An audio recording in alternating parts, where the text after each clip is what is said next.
Hi, this is Victoria Casey, and I'm here again with Mark Trainer of Flat Fee Listings, and we're going to talk today about how to choose a realtor. Hi, Mark. Hey, how are you doing, Victoria? I'm great.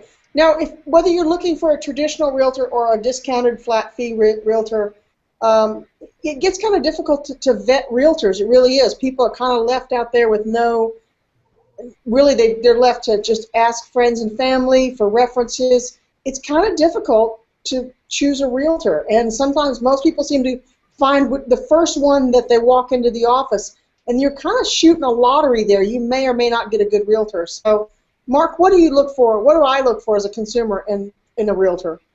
Well, for me, that's super easy. Call us here at flatfeelisting.com, and we'll go ahead and set you up with the best. So, no, I mean, it's most definitely a valid question. And, of course, I'm going to say that we're the best, that we have the best brokers, the best network. But I say it because it's true.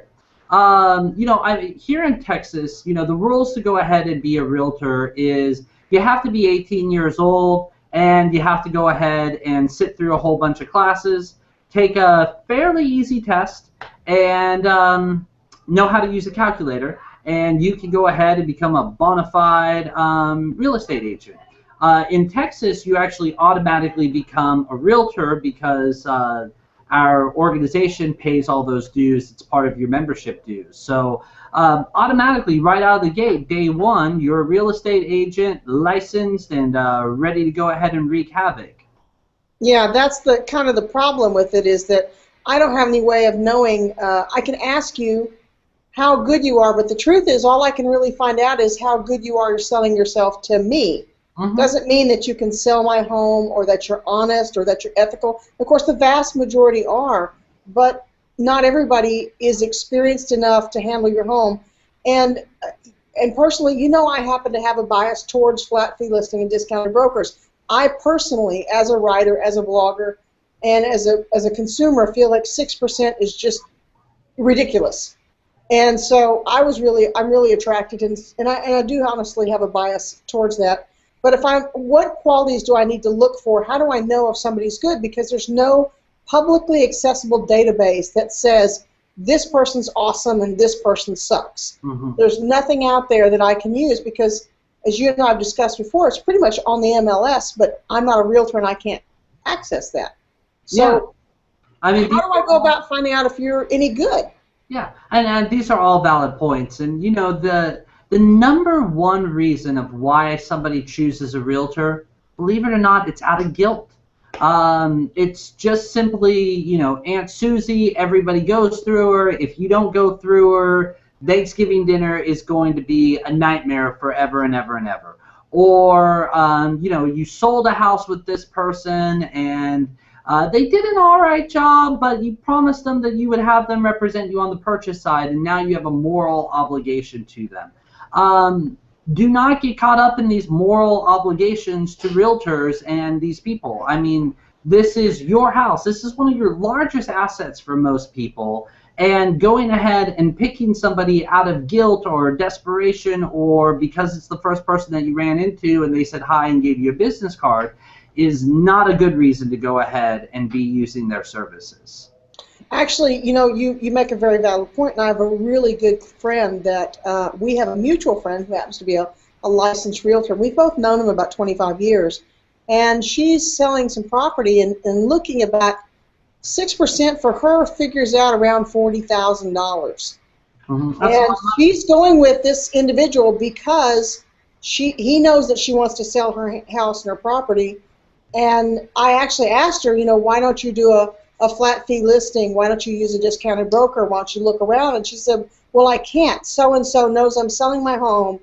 So I was like, dear, you're going to give him $40,000 out of just a sense of loyalty when she's actually retiring and needs this money. So, yeah, I agree with the guilt thing. Yeah, and it's a huge reason that people end up going the direction that they're going.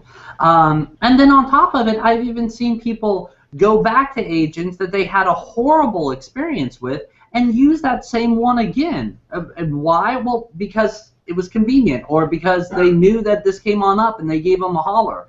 I mean, don't fall susceptible to these things. There's a vastly difference in the experience and the skill of these different realtors.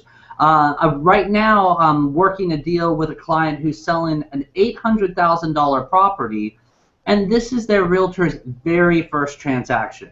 It's mind-boggling to me. Now, of course, you know, the realtor's super excited they got this listing, and they're going to be making, you know, a heck of a lot of money on this, you know, $24,000 off this transaction.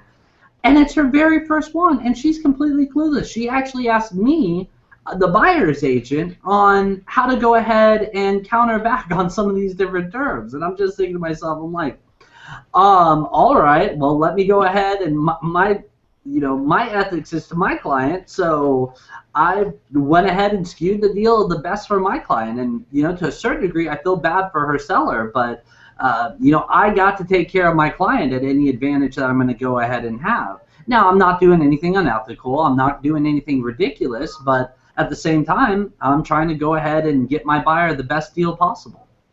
You know, you mentioned something, and that seems to be a problem. Sometimes you don't really know if an agent really is working for your best interests. And I know you as an individual, and I know what you're saying is true, and that you really do represent your buyer. But the fact is that ethics gets a little bit slippery in real estate at times, and you don't always know, which goes back to who you're picking and who you're working with, whether or not an agent is just trying to turn a quick sale, or whether or not they're really somebody that cares about your interests and is dedicated to you. So it is, to me, it makes sense to use, to basically take more control. I'm very much a believer in taking control of your own life. And using a flat fee or a discounted service allows me, if I'm selling my home, to get the best possible amount of money and keep as much of the equity and the price in my own pocket for my own needs as I can. But it also allows me the awesome power of the MLS and Realtor.com. Right. And that's the key. And even more on top of that, to your point, is with the discounted broker, we've already been paid our fee. There's nothing more for me to get out of this transaction. So if I see, for instance, with one of my sellers, I'm listing their property, we're dealing with a buyer that I'm feeling like we're just getting the runaround. The closing has been extended twice. You know, they promise me and guarantee me that they're going to go ahead and get this cleaned up in the next week. But I can honestly go to my client, not because I want, you know, additional commission, and so I'm willing to ride out this roller coaster ride that we're on, but I can actually literally go to him and say, hey, look, this is not going anywhere right now. We need to terminate this deal, put you back to active, and go ahead and get some other offers in on the property. And look, if in the next week this agent goes ahead and gets their stuff together and the lender figures out the conditions to the underwriting so that they can go ahead and close, fantastic. Yes, okay, bring that contract back on in. But because I've already been paid my fee, I'm not worried about the commissions on the back end. So I can literally unbiasedly walk you through this whole entire process and not have this big jackpot bowl of gold at the end of this closing. So to a lot of degrees, I'm able to represent my clients a whole lot better moving forward. One of the biggest complaints that I hear from traditional real estate agents, from their former clients, is all they cared about was the closing, getting this closed, and getting their commission check. They stopped caring about, you know, what was best for me and, you know, getting a good deal for them on the back end and pushing them into, you know, sometimes some bad deals and not representing their clients correctly. Is this a problem, an epidemic? I don't think so, but it's definitely something that's there. So this is why vetting out, you know, your real estate agent is more important than just about any other steps in the process. You know, I would agree with that, and I know your time is limited, so I don't want to keep you much longer. But the truth is that the system is almost an adversarial system. The traditional real estate system almost guarantees that you're going to have some amount of shenanigans like that in it because their payday doesn't come into the end. And if I'm a real estate agent that only makes a few sales a year, and I need that paycheck, then I might be willing, just because I'm human, to pressure you to take an offer that's really not right for you, because at least I get something. And whereas you may be losing $5, $10, $15,000 or more, I'm only losing a couple hundred because of the percentages involved. Exactly. And that adversarial system really is what my biggest problem with the way the real estate industry has run up until now. It's because it's a hierarchy and an adversarial system that does not necessarily put the buyer and the seller in the driver's seat, and it sets up opposing needs. I'm not saying that most real estate agents are not honest or good. It's just that they have a lot of pressures to perform, and they dangling a carrot in front of them instead of just going ahead and paying them a fee up front, where they know that they're going to get paid, and that where the idea is to sell your property. If you don't sell my property, yes, I've paid you that fee, but you want to get me out of your hair, basically, because you have a contract with me, and you don't want me calling you 5,000 times day and night. Yeah. So it changes the incentives. Yeah, well, and I mean, even, it was funny, the other day, somebody called me on up to list their property with me, and I said, okay, yeah, pay us our fee, and we can go ahead and get the process started for you. And he said, well, I want a CMA first. And I said, well, okay, you can, we sell CMAs a la carte, or there's one included in our package. So, I told him, well, you could do it either way. You could pay up front a small fee for the CMA. We charge only $25 for, a thorough analysis of your area. And, or, just pay the package price and you get the CMA for free. And he said, well, it's part of my interview process with you to go ahead and see what CMA you send on over to me. And I said, well, I can already tell you right now, sir, I am not the agent for you. And he said, well, why not? Well, bottom line, I'm going to go ahead and pull a CMA and not jimmy around with the numbers. I really want to give you the raw data and the actual price that your property is probably going to go ahead and sell for. For most people, they're looking for an agent who's going to tell them that they can sell their property for the highest dollar figure possible. And then, fabricate a CMA to go ahead and show you that by pulling, comps that really aren't going to be used as comparables for your property to jack up that price and make you think that they're going to get you this higher dollar value for it. And then they get you to sign a 6-month or a year-long contract where you're bound to that person for that entire time frame based off of imaginary numbers that they said that they could go ahead and get your house sold. So, I mean, I knew right off the bat that this guy was looking for somebody who's going to tell him the craziest dollar value possible to sell his property for, and where, unfortunately, a realtor is going to do that and tell them a ridiculous number and then just have you sit around forever on the market slowly doing price reductions until you get to that dollar value that I would have told you at the very beginning that you were actually going to sell for, and not have wasted all this time, additional mortgage payments, additional prorated taxes, HOA dues, maintenance on the property, all of these other things that have been holding you back. I agree with that. That's one of those adversarial systems I was talking about, is that people can play with the numbers, they can pull houses that aren't really apples to apples comparison, and they can promise you that bazillion dollars that isn't ever going to happen, and meanwhile you're ripping money out of your guts to pay for your taxes, your mortgage, and all these things, and you're sitting there locked in this and can't move on with your life, all because it was more the way the real estate system works. Again, nothing personal about agents, but the traditional real estate system is a rigged game, and it's jacked up. And it does offer incentives to those who are not necessarily honest.